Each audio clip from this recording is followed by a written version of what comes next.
You know what's funny was when I was going through the airport, these flight attendants, or I don't know what you call them, the ones at the desk, they were so excited to tell us to just do it ourselves. Like, no, you scan it yourself, print your barcode, put the bag in. And I'm like, do you realize that you're helping this machine take over your job?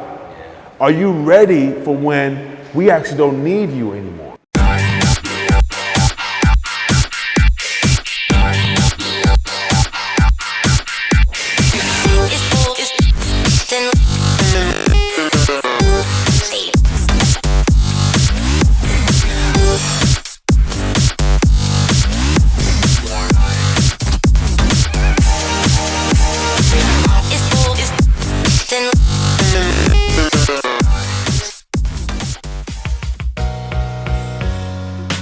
Check it out, we're back, a new episode of Leaders Create Leaders, and today's a good show because we're going to meet my boy, Peter Yobo. He is an expert strategist for Fortune 50 companies, and I'm talking about billion-dollar brands. But he doesn't just build businesses. This is a guy who also builds people and communities, and he's unbelievable at it. How did you become a world-class consultant? How did you become the millennial voice for PwC? Yeah. You know, because that's interesting to me.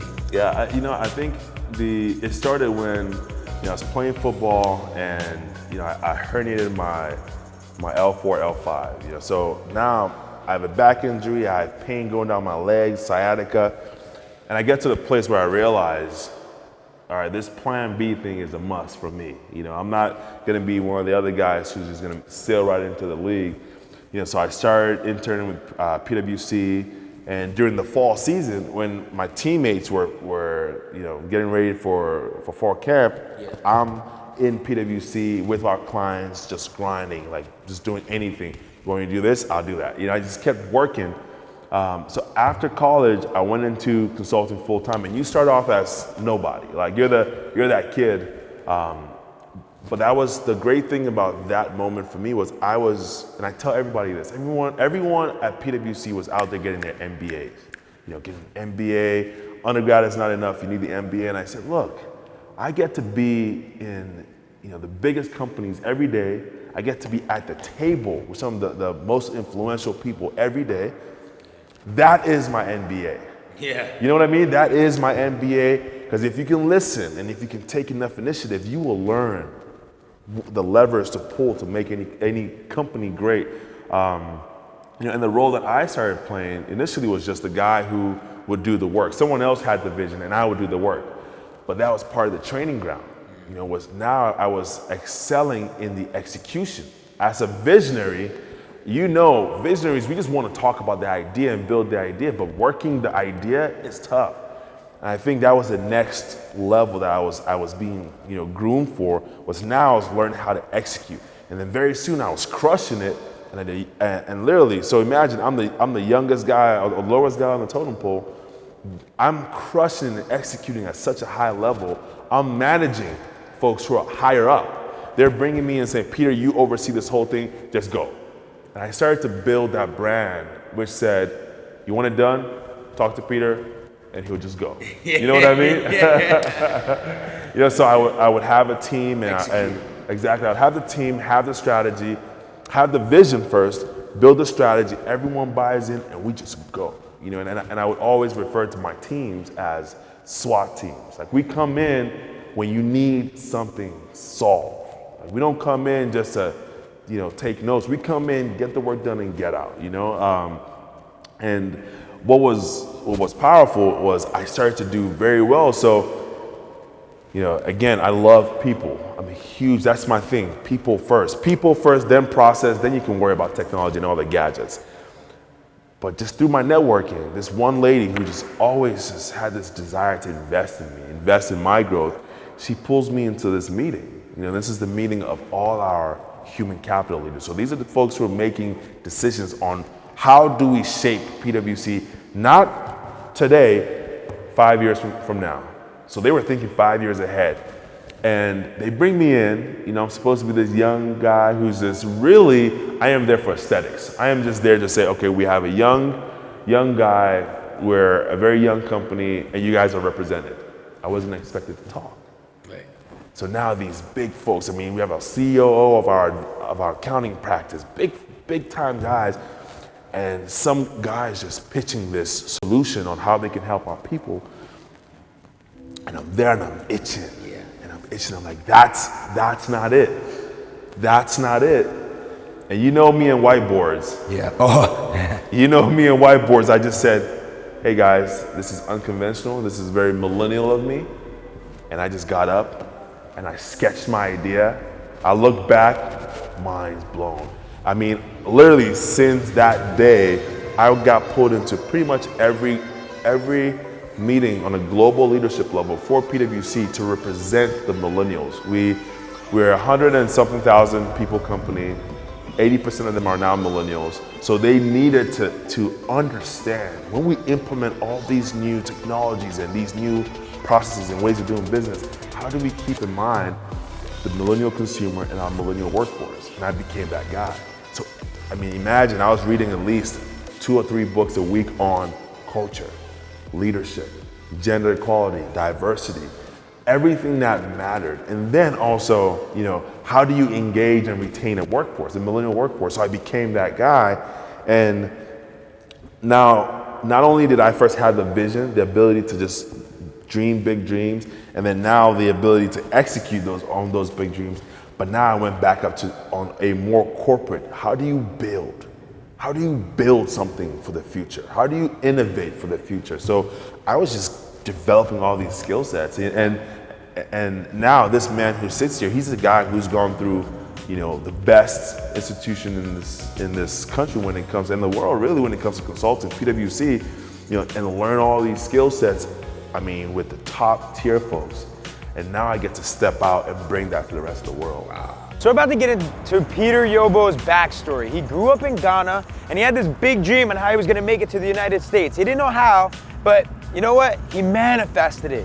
He actually made it a reality. And a lot of times we have these big visions, people doubt you, you know, you have this big dream, but you have to just embrace the journey. And sometimes just don't worry about how you're gonna get there, but just know that you're gonna get there. Focus on that destination because it is possible. My mother was struggling to afford $60 per year in high school tuition. And now I was asking her for $56,000 per year. That conversation did not go too well. But I saw this grand vision of my life, and I knew I had to live it out. So what I would do is, instead of going to lunch, you know, go hang out with the guys, I would go and sit behind one of the 2 computers that had internet in my school. And it was almost automatic. I would go www.usc.edu. And I lived out the USC experience through the photos on the website. My favorite picture was the one of the USC floral gardens. I would imagine myself just walking on this red brick pathway, looking at the USC floral gardens, the green and yellow flowers, and just, I was in USC. I lived this so much in my mind that I began to believe it. So after high school, my family put together some money and sent me out to the US.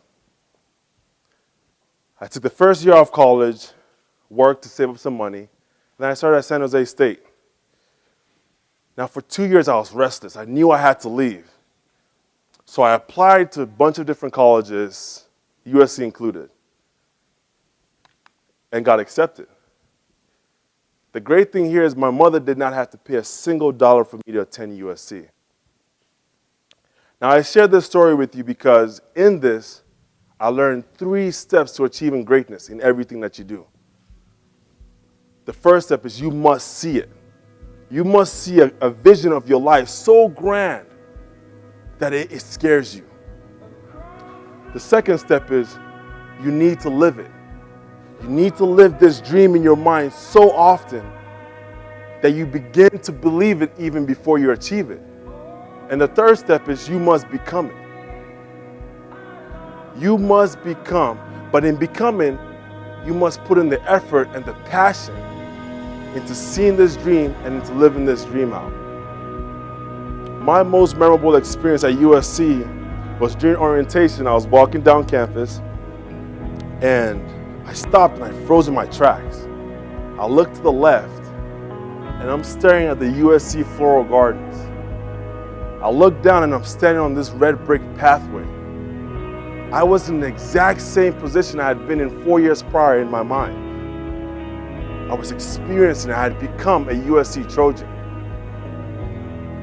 He's someone that really helped me in my life when I first sold my company, Elite Daily, and I wanted to find my purpose on what's next. He helped me bring that vision to life, and I'm super grateful for him. And in this episode, we're gonna get real tangible, some real actionables. So a few things that we're gonna learn on this episode is, one, who you surround yourself is everything. How to build your team. So step one, first thing was have a team, have a solid team that can deliver. That can deliver. It has to go from point A to point B. Otherwise, you haven't led the team to success, and that's what I learned. How do you listen? Just to be, I know they're thinking like, but how do you build that team? Because I know a lot of the young leaders out there in my community, they hit me up all the time, and they struggle with that though. They struggle how to build a team. And I know when you're young, a lot of times they start, you start going and working with your friends and stuff like that, or you're alone because you're scared to share your ideas or to share things. Like, what would be like one thing that to help you start building that team? Is there any advice you would give? You made probably the most important point that all of you have to think about. If you want to build a team and you're looking for people who are your friends, people that you naturally hang out with or you find around yourself all the time, you're probably hiring yourself. You're probably hiring someone who has the same skill set, someone who has the same kind of attitude and temperament. You want to hire the people who have your weaknesses, who have their strengths as your weaknesses. So if you know you're not good at execution, don't bring in your buddy who you sit down and brainstorm with because he's a visionary too. What happens is now you have two visionaries who are dreaming every day. Look for the person who may not be your friend, the person who may actually have been an enemy or someone you pushed out, but is good at getting it done. Find them, build that relationship, and understand there are three kinds of people in business. There's the entrepreneur, the guy who wants to just sell and make money. Right. You have the manager, the person who just is very good at making sure things are happening. And then you have the artist, the person who does what it is you want to do. Find them. PwC, they've got their managers, right? They train artists into managers. And then they have all these artists who are doing the work. And then they have the entrepreneurs who are the partners who are going out and selling, making money, And I think if you want to build a team around your weaknesses and build a team making sure you have the person who's going to make you money, make sure you have the person who's going to manage and oversee the work, and make sure you have the person who does the work. How important it is for you to have the right culture. In fact, he works with these Fortune 50 brands and teaching them how to get millennials to engage and retain in their company, and that goes all the way down into your startup. If you can't create a culture that people bite into and that are all about your business and are passionate about it like you'll never be able to scale. What did you learn? What is the people out there that right now are trying to figure out what the hell is this culture thing that is so important, that is this, and I'll tell you straight up, it's an intangible asset. It is. Intangible asset that will get you to one day either becoming $1 billion company that's around for ever. Years, yeah. Or get you that acquisition that most of the time they won't even almost put they'll come to buy you because of it, but you don't get valued on it. It's this unbelievable, intangible that I think is the most important asset of your company. Mm-hmm. I agree, 100%. I think the way you develop, a strong culture, one is by knowing what you're working with. You have to understand the people you have, their skill sets, their desires, their strengths, and personalize that experience. In this day and age, when I pick up my phone with all this machine learning, artificial intelligence, even my apps know me better than some people. You know what I mean? Yeah. Everything has become so personalized, customized to the user, right? To where if you're a company and you want to continue to engage and retain your best talent, you need to create a culture that listens, that understands and knows who do we have? At what point in time do they start updating their LinkedIn or checking LinkedIn? Do they want to leave? Why? How do we dive into that space and have that conversation with them? So really listening and then finding ways to just, okay, here's what we have to work with, right? Here are their strengths, their skill sets, their desires, their goals, and here's how we can fulfill that. Help them feel fulfilled in the work they're doing. I would say that's the key And it's interesting because for millennials, right, one of the most important things is the fact that they want to feel like, you know, that they want to be passionate about it. They want to feel that it's a part of their purpose, you know, that they're making an impact. That's one thing that we all strive for, that fulfillment. Yeah, you know, exactly. so how does a company, you know, that's been around for the past 100 years, who's had to completely evolve right now, there's a shift happening in cultures. And that's kind of why founders, I think, why we're going after truly trying to disrupt the educational space, entrepreneurial space, jobs, talent, how to train people. You know, you've been doing this, man. So like, are companies scared right now? Like, how are they adapting? How are they adapting? The companies today who, for example, PwC, Deloitte, I think 2 years ago already had 80% millennials, right? So imagine you have a company this big, this many people, millennials, right? And initially when it happened, people were like, hey, they're gonna get over it. These millennials, they'll get married, they'll have kids, they'll stop being trouble for us. You know, and they realized, no, that's not the case. So a lot of the big companies shifted quickly. You'll be surprised. Some of these big companies are shifting faster than the small companies. But again, why? Because they have systems to think in the future, right? So you see a lot of these companies, they're starting to create flexible working arrangements where you can work from home. They're being more diverse. They're listening. You know, they're listening and they're incorporating all those changes, you know, that's necessary. A lot of the other companies are now at the place where they're scared, because they're now at the place where they're realizing, oh crap, look around, it's all millennials now, and we were not ready. Yeah. They still have the same 401k structure, they still have the same hiring process, they still have the same talent review process. Millennials, for example, we want feedback. You know, we want feedback at least every quarter. We want to know how we're doing. Yeah. We also want to know how we're doing against our peers. But then you have these old companies who only give you a review once a year, maybe twice a year if you're lucky. So now you have a millennial who has one whole year, and then he finds out, you were okay. You weren't a star performer. You were just average. You know, so the companies are starting to realize that, and some people are still stubborn. You know, but in 2025, 75% of the entire workforce, all the people who can work, will be millennials. At that point, if your company and your company is not millennial ready from a workforce and consumer perspective, you're in trouble. You're out of business. The next thing is about innovation. In order for you to really take it to the next level, you need to be thinking ahead, thinking about the future, really testing. And that's what he says Fortune 50 companies do. They're constantly one step ahead, innovating. In today's day and age, if you are not one step ahead, then you know what's gonna happen. You're gonna fall behind. Technology is probably the biggest reason, you know, for all the change that we're starting to see. Even with millennials, technology has just influenced our culture and our decision making and the way we interact with products, the way we learn about products, the way we buy products, the way we experience products and services. So a lot of these companies, they're in a place now where there's so much that needs to change. So if you think about it, years ago, right, some of the big telco companies, telecommunication companies, they laid all these copper wires, right? These copper wires that allow you to pick up your phone and call someone else. Then all of a sudden you have cell phones. So now they just need towers. What happens to all the copper wire? Which is why you'll still go into an office building and see a phone. Why are you not using a voice over IP phone, but you're still plugged in? Because somebody still has to make money off the copper wire. But we're going to a place now where the copper wire has to be removed.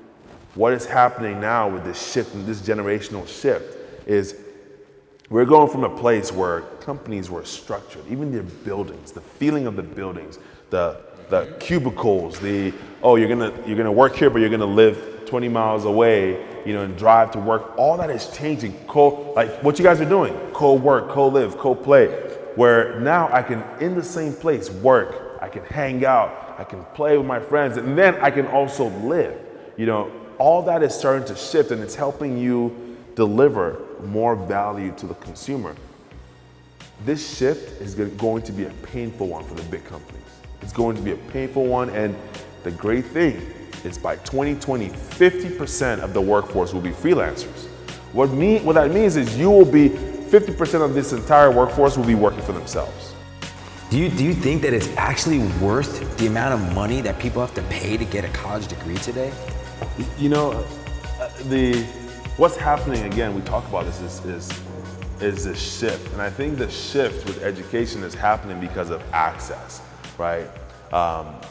With technology, there's so much access. A company here in Newark can hire someone in India to develop code because technology made that possible, right? Before, you needed to go through this education as it is to give you a baseline, right? So when you come into a company, the company knows you can perform at this level because you've been given the baseline. The only difference is the companies have changed and are changing even faster now, right? But the education system has stayed the same for years, and it hasn't changed to really keep in mind what's happening now. If you have a freelancer, if you have, and I'm telling you the audience this right now, if you're someone who's working for a big company and you're not already thinking about how you are really an entrepreneur, how you're really a product, a brand, a business, you are in trouble. And the reason I say that is, you know, companies, because of AI, robotics, machine learning, they're becoming smarter and better. I was just going to the KLM hub, which is I think in Amsterdam. I was flying to Ghana, I made a stop there, and you go up and you see all these you know, flight attendants and the folks at the kiosk who help you check in. And how much has been automated now? How much has been automated? Unbelievable. I literally even the McDonald's now overseas, it's like all boom, turning into just being automated, digital. Exactly. And you know what's funny was when I was going through the airport, these flight attendants, or I don't know what you call them, the ones at the desk, they were so excited to tell us to just do it ourselves. Like, you know, you scan it yourself, print your barcode, put the bag in. And I'm like, do you realize that you're helping this machine take over your job? Are you ready for when we actually don't need you anymore? Stay in the future. Make sure you know what's coming next. Make sure, it might be boring. You may not want to go master the new social media platform, but you need to know how it's going to impact you know, your business, your brand, and then take action. Take action based on what you know. Take action. If you have the right people, they'll support you. Yes. If you have the right people, when you take action, it's multiplied, right? Exponential growth. And then, if you're taking action, I mean, you're executing. Every day you see something new, you push it forward every day. You know, if you can do that, it's just a matter of time. Peter Yobo, Leaders Create Leaders. Stay tuned, season 3's on the way, so hit that like button, comment, let us know that you dig the series. And if you want anybody in particular, we thank everybody for being part of the community. It's your boy GA, New York City. Peace.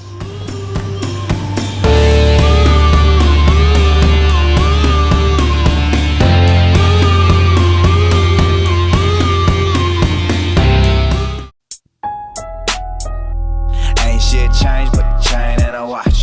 We gon' make it rain, switch lanes in the drop. One red, one blue, like we came with the